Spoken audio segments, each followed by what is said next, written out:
Who's next? This is Lewis in New York. All right. Hello, Lewis. Hey, what's up, you ugly fucking asshole? Come on, he's just answering the phone. Hi, Lewis. Hi, Jim. Hi, buddy. I just saw that. I didn't know you had a show after Opie and Anthony's show. Yeah, it's only about 3 weeks in. We're really tearing up the airwaves. We're talking about terrestrial syndication. The whole thing is crazy. So what's up, buddy? The thing that's funny is that I saw it on my radio, and I saw the number comes up on my radio to call, and I thought, I'll try to call to see if I can get through to Jim, to see if I can get through, and it goes right away. It's like I'm calling you on your home phone number. That's the beauty of it. And the phone lines are pretty lit, too. But we have dedicated lines just for people like yourself. Just for people like, yeah, but I didn't call a hotline. I just called the same number. I know, sir. What is your question? You're rambling. I'm your friend. I'm Louie. I'm your friend. Do you not recognize This me? is Louis C.K.? Oh, I had no idea. I thought you were just some dickhead named Louis. Oh, hey, buddy. I didn't know that was you. No, it's okay. I am as boring as one of your callers. That's why. No, but you were insulting me, and I assume that is exactly what somebody would do calling in. They would just fucking trivialize what I'm doing, and it would be accurate. So, yeah, the shows are really, they say it's a breakaway hit, but I don't know, Louie. I'm just repeating what they say. So what's up, man? How are you? Yeah, no, it's funny because I could call you on this line and say really personal shit to you and have no worries that anybody's that's gonna get out. No, it really won't. Even during the replay. What's that? I'm just teasing you now, Louis. That's what we do. We give each other the business. Sometimes on Facebook. Yes, and sometimes you pull my leg, like I feel like my leg's being pulled by you. Once in a while, I'll say something to Lou, and he'll go, "Hey, what the hey?" And I'll go, "Come on, Lou, I'm just joshing." And we both like, "Oh, all right, it's all good-natured fun." I didn't even know it was you on Facebook. Louis Facebook requested me, and I'm like, I didn't realize that it was actually you. Yeah, I didn't have a Facebook page for a long time, and then I reactivated it, and I don't think I'm going to keep it, though. I have no reason to have it there. You don't think it's a good way just to keep in touch with high school friends and chums that you haven't seen in a while? Yeah, that's like saying it's a good way to kill yourself. I mean, I have no need to do that. I don't want to know any of those people anymore. Were you an outcast in high school, or were you a guy who was like loved and class clown, or were you kind of an ostracized guy? I had a handful of friends, but it was a huge high school. Like, you really had to be, you had to really stink to not have a couple of friends. My high school. Okay, so basically it was the odds are that, unless you're a complete zilch, you're going to have somebody who likes you just because of the numbers. Yeah, somebody will try you out at least for a few months, and then they're not friends with you, and then you see them in the hall, and then you kind of wave like a girl you fucked once. Yeah, we used to be friends, but we're not talking anymore for no reason other than we're both just not interested type of wave. Yeah. Yeah. Oh, it's so sad. So are you now? Do you not want to see them because you're annoyed at them, or do you just have no interest because they didn't interest you then? I'm just being vaguely negative. I don't know. I guess for me, it's like it's an all or none thing. Like, there are a few people from high school that I'd like to be in touch with, and then there's a whole bunch that I really don't want to be in touch with, just because, 90% of anybody is awful. Do you find they enhance what your relationship was like in school because of who you are and where you are now? Like, dude, you remember me? We used to, and you're like, no, I said hello to you twice. Yes, I've had a few people who've been like, oh man, those were amazing times. I'm like, well, the imaginary ones were. Yeah, I didn't share any amazing times with you. I'll usually just kind of wish AIDS on them, and then, I think that's the best way to handle it. You just wish AIDS on them, and you give them a wink like I was just kidding, even though you weren't. Well, it's funny, Jim Norton, is that it's not even like some of the popular kids from high school that wouldn't have talked to me have pretended we had fun times.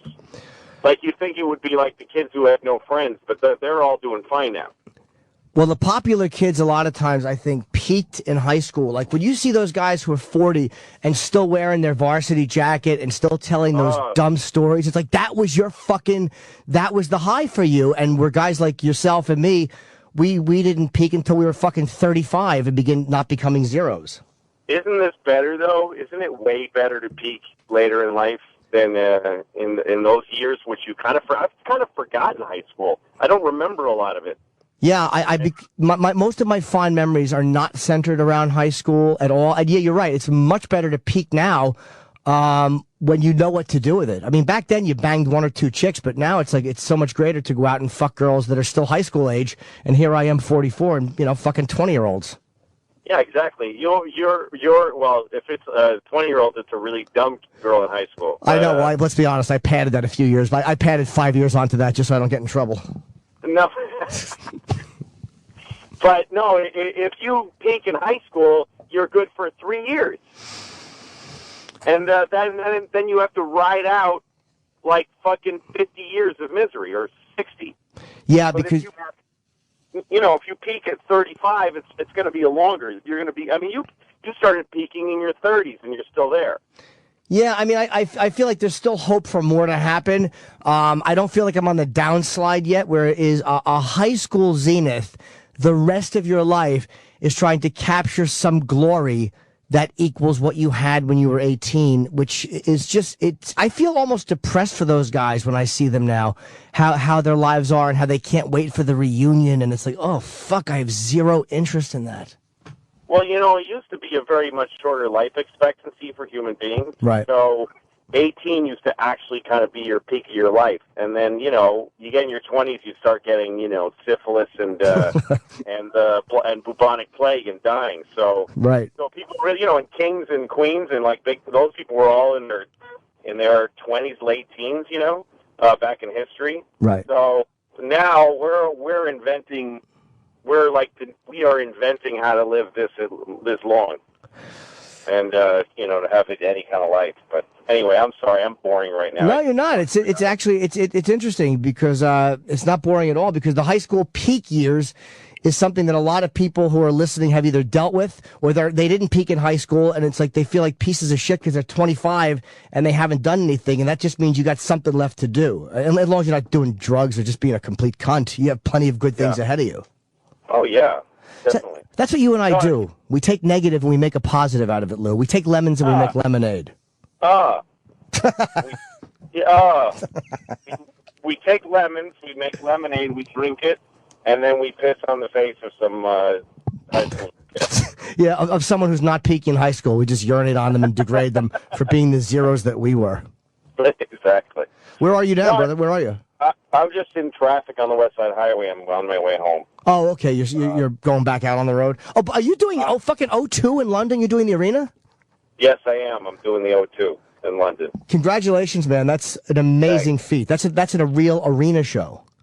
That's a big arena show. Yeah. I don't usually like playing big rooms, but I don't want to spend a long time in London, and I want to play for a lot of people. So I'm just getting it done.